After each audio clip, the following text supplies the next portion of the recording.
Just a few verses from John's Gospel, chapter 12, beginning at verse 20.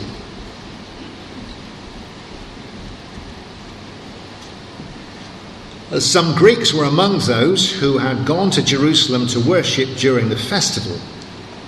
They went to Philip, he was from Bethsaida in Galilee, and said, "Sir, we want to see Jesus."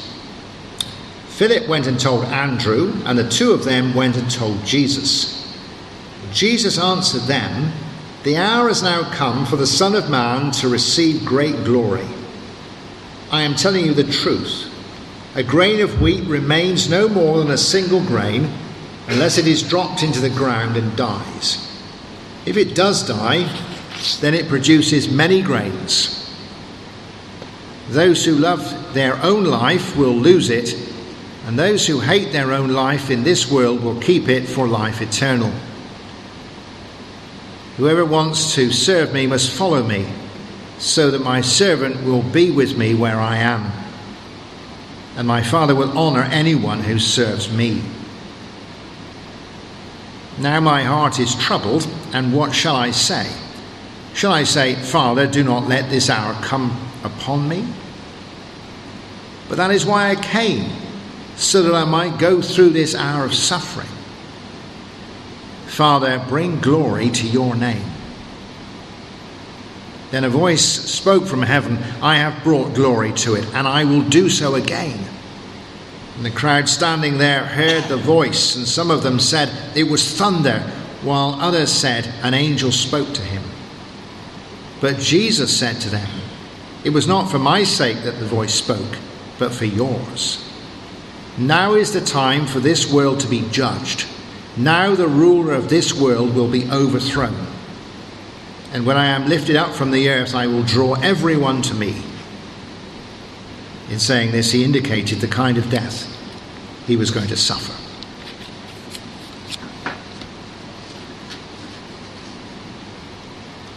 I always think on this Passion Sunday, just a couple of weeks before Easter Day, it's a great time to think of the broad span of what Jesus did for us at Easter, as well as the details.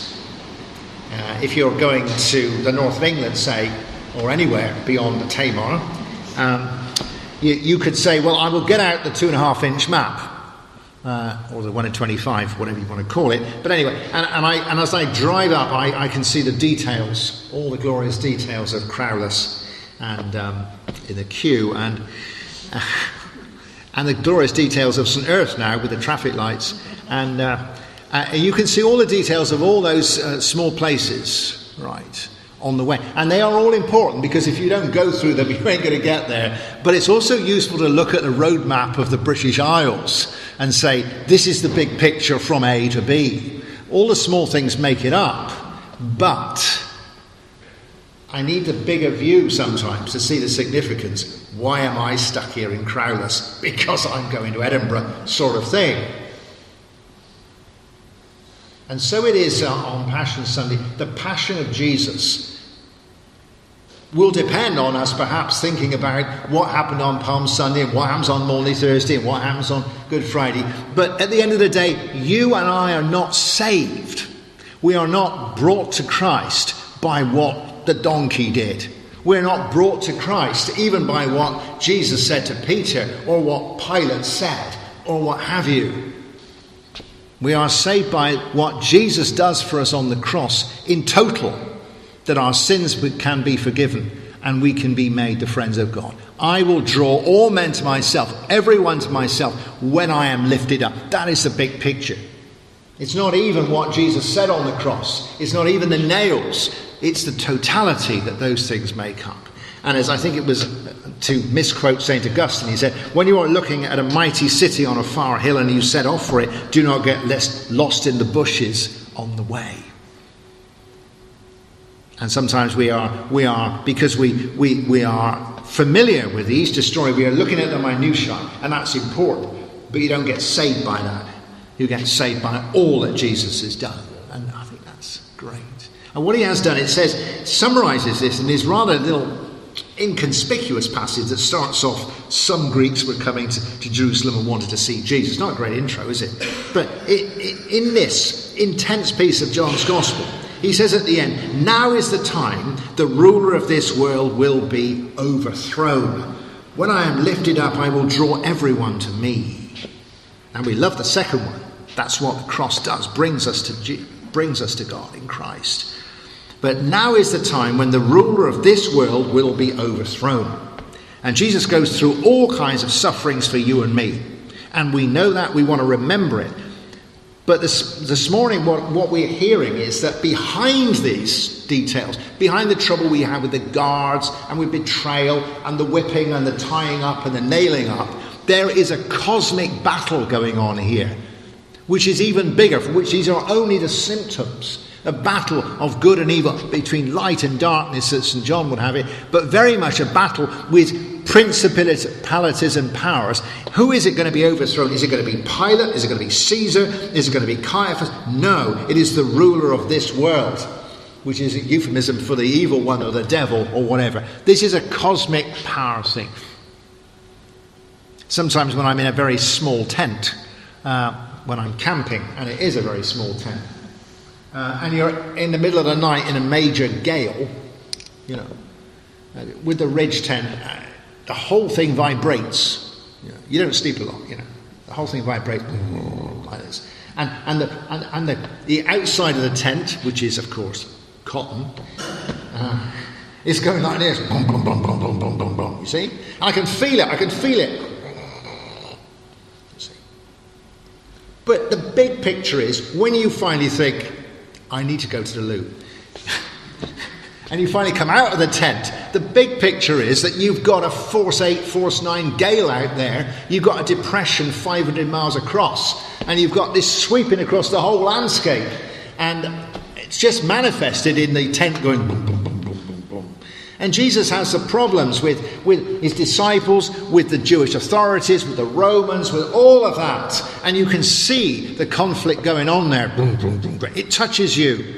And yet behind it, there is a cosmic battle going on between good and evil. Not for the future of the Roman Empire just, but for the future of the world. In fact, the future of the planet, probably cosmically for the future of the universe. That's what hangs in the balance. It is a big battle. And it is a conflict. And because it is a big battle, you feel a voice spoke. The whole of the Godhead is brought in. Everything is deployed. When dealing with normal demons or recalcitrant Jewish authorities, Jesus deals with them summarily. Come out, or he walked through them, or because he is the Son of God. But when dealing with the evil one, there is a real conflict. We get that at the beginning of Jesus' ministry, don't we? Temptation starts with, 40 days in the wilderness, and then who does he meet? He doesn't meet Caiaphas, he meets Satan. And so all the resources of heaven are deployed in this place. It's not just what I would call a procedure. What do I mean by a procedure? The Easter story is not a procedure.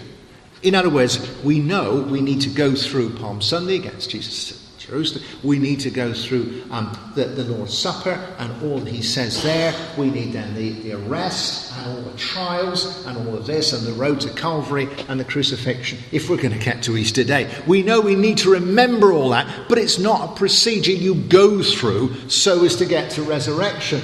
It is a conflict which occurs so that a victory is won, not just so a destination is reached.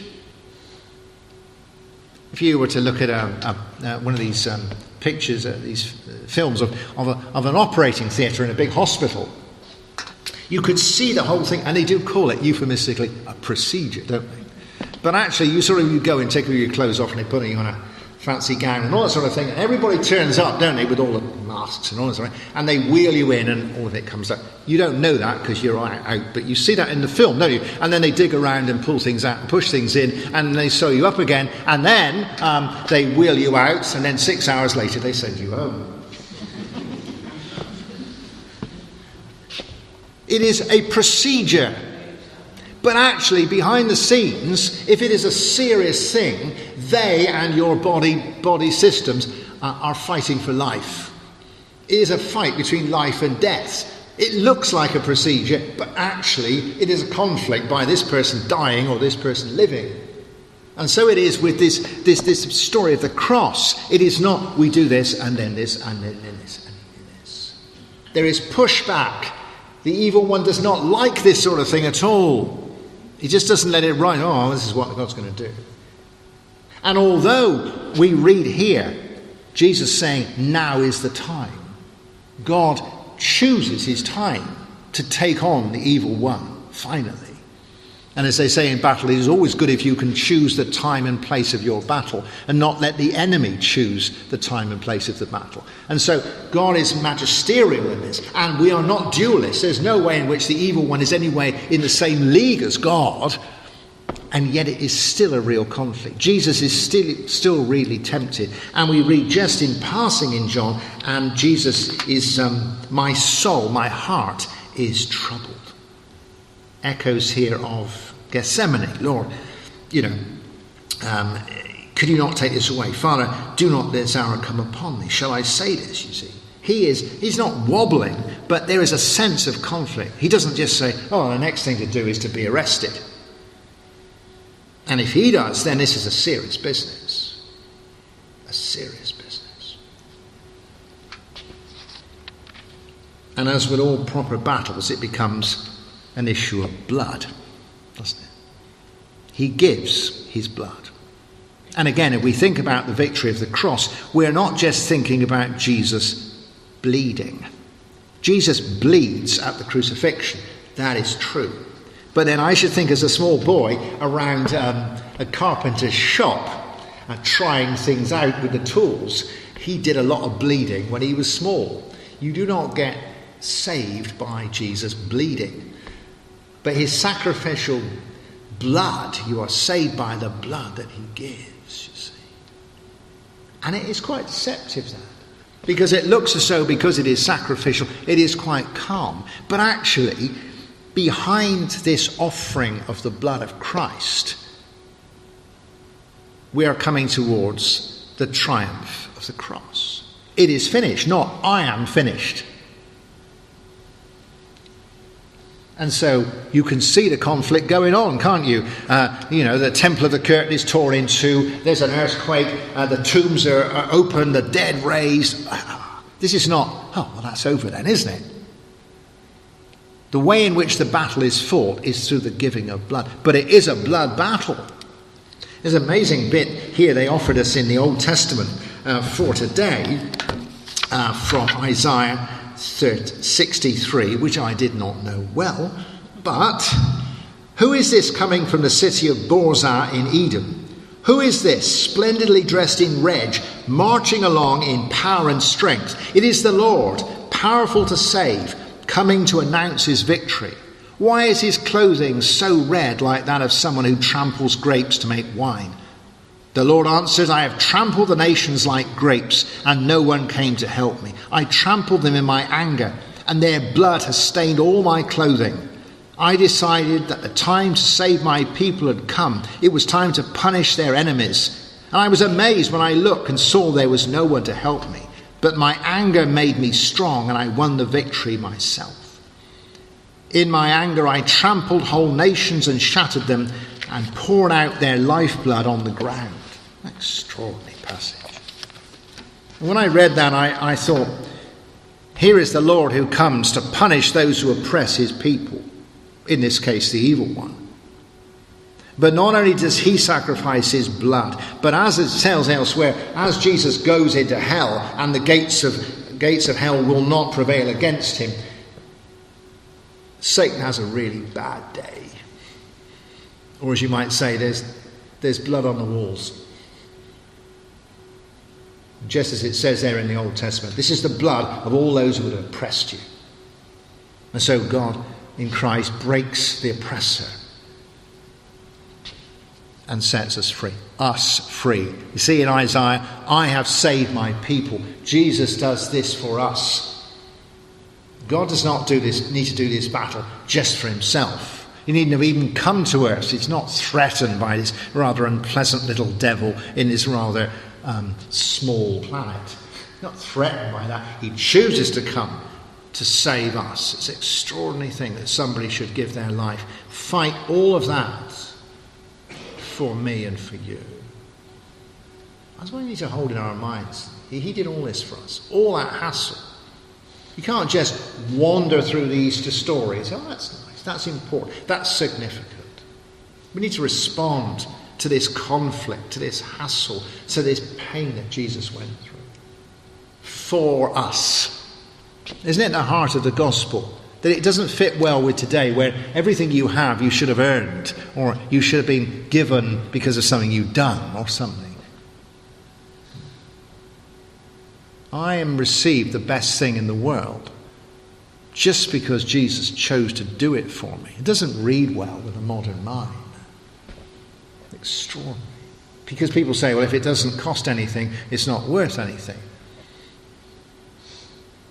I just think that at this time of Easter, I need to refresh the fact that this is all about what he's done for me. All I've just talked about, all that blood and sweat and tears, all that is done for me, that I can be saved, that I can be drawn to him. And I need to refresh that, to be on the receiving end. Because if I don't, then what I do for him in response gets out of perspective. Well, when I went to university in the good old days, they paid you to go. You know, they gave me a grant. I didn't even know there were university fees if I go to school, you know. And they paid you. And certainly when I went to the theological college, the church paid. Oh, what a great privilege that is. And at the beginning you think, wow, I've got to this university and I'm given a grant, I'm given a scholarship, you know, that sort of thing. What a great privilege that is. But I tell you, looking back at it, halfway through the first term, way down with essays and preliminary tests and examinations, I lost it. I'm thinking, what a lot of work I'm doing for them. That's so much like that Christian discipleship, you know, when you're having a hard day. You're thinking, I've lost this. We want to remember what he's done. What less could I do for him than to serve him? To get that perspective right. And that's important because what Jesus says is that what he calls us to do is to follow him, to hate this life. Or as he says more fully elsewhere, to take up our cross and follow him. And you need a sense of what less could I do for him. I need to remember that if I'm going to be able to follow him. Because all the things that I've said this morning, for which we are grateful, in our human, personal, and rather small-scale way, we are called to follow him. We take up your cross, not his cross, but your cross, you know. So it's not a procedure, being a disciple. You know, I learn more about the Bible, I get into worship more, I have more of a sense of Jesus, I become more mature spiritually. It's not that kind of process till I'm sort of deified and have a, you know, whatever. No. It is a conflict. It is a spiritual conflict. That's why dealing with our temptations doesn't come easily. Why is it? Why is that a problem with temptation this week? You know? Well, because there's a spiritual conflict going on. The devil's pushing back at you. Why is it when I'm trying to get reconciliation with Mr. So-and-so, Mr. So-and-so's having a particularly bad week and giving me a terrible time? Why is that? Because it's a conflict situation. Why is it we're trying to move forward, perhaps in part of our church life as a unity, we all tend to fall out about it? Well, because the evil one is on the case. Why is it that somebody stands up and says something sensible for once in our public life and the BBC just happen to miss it because they don't agree with it? Well, why is that? Well, it's because the evil one is in action. It's a conflict. It's not a process. We don't just march on to glory. We are called to take up our cross, to imitate all those things I have just said to you. That we are part of a spiritual battle. And St. Paul says we fight against principalities and powers. He didn't fight against Romans. We don't just fight against other people. We are fighting a very hard battle. I think it was, I can't remember if it was Wednesday. Was it Wednesday that the weather was awful? It's nice today, isn't it? But the weather was really bad. Perhaps it was the Wednesday before, I know, but anyway, it was terrible, and it was cold, and it was bleak, and it was kind of dampy wet, And I came out about Wednesday, and I come out of the house about 8:45, and it's still trying to get light. And I think, that's horrible. And see what it reminded me of? It reminded me of on exercise with the army. Now, it's not like camping on holiday. Camping on holiday, you get up when you kind of feel like it and when the sun's come out. In fact, you want to go camping when the sun's out, don't you? But with the army, it's different. They only go on exercise when the weather is bad. And they always get up at 6 o'clock in the morning, latest. And it just reminded me of Salisbury playing on a bad day. And I just thought, I forgot how really unpleasant it was. I thought, it was not like going into Millets or Mountain Warehouse or Trespass or all that with all the kit and this picture of a mountain. You think, it's really good. I'll do it. You sort of thing. It's not. It's really, really miserable. I don't know what, and that just came to me, In terms of temptation and conflict and being a Christian and taking up a cross, perhaps you just need to remember, as with Jesus, it actually can be really, really miserable. Not technically miserable, not theoretically miserable, but actually miserable. And I don't like that. I don't like all that temptation business and people giving me a hard time and me not winning and all that. So I don't like it. I want it to be a campaign and just go on to victory and glory. But actually, Jesus is going through it, and I'm called to go through it, just like on a very cold, miserable morning.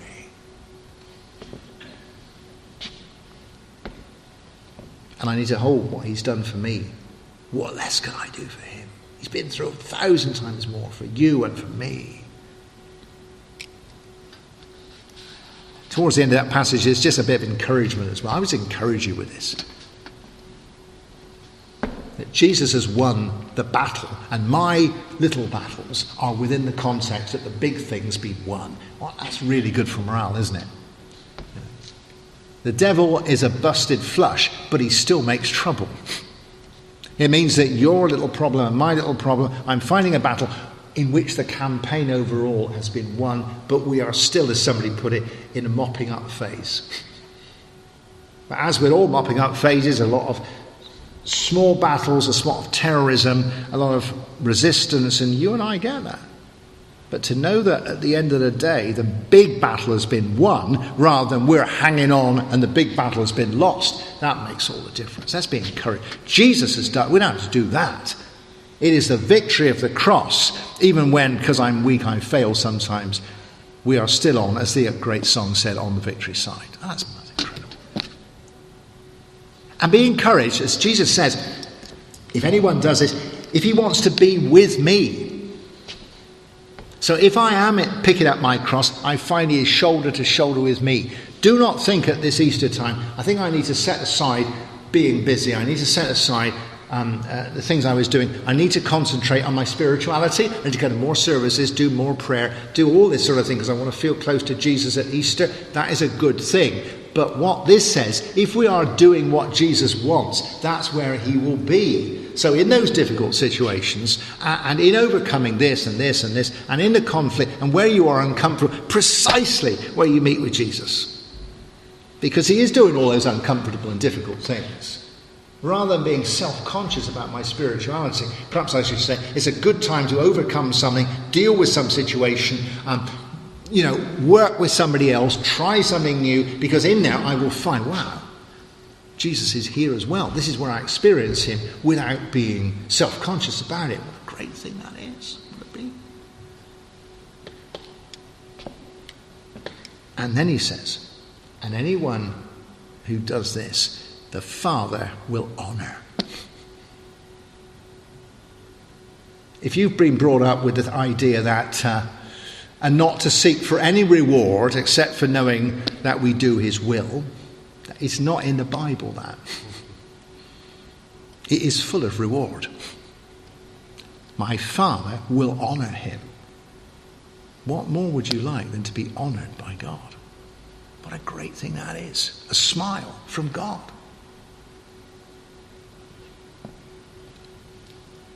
So this Passion Sunday, think what Jesus has done for me. Don't let it fade into the background amidst your busyness and your discipleship. He won a great victory, a great conflict against the evil one. What less can I do than to take up my cross? I think it's a great picture. I'll leave you with this picture. It's in all three of the synoptic gospels. You know the picture Jesus gives of the strong man in his house. And he's sat there with all his armoury and all his riches. And Jesus says, but then a stronger man turns up and binds him and makes off with the booty. That's great, isn't it?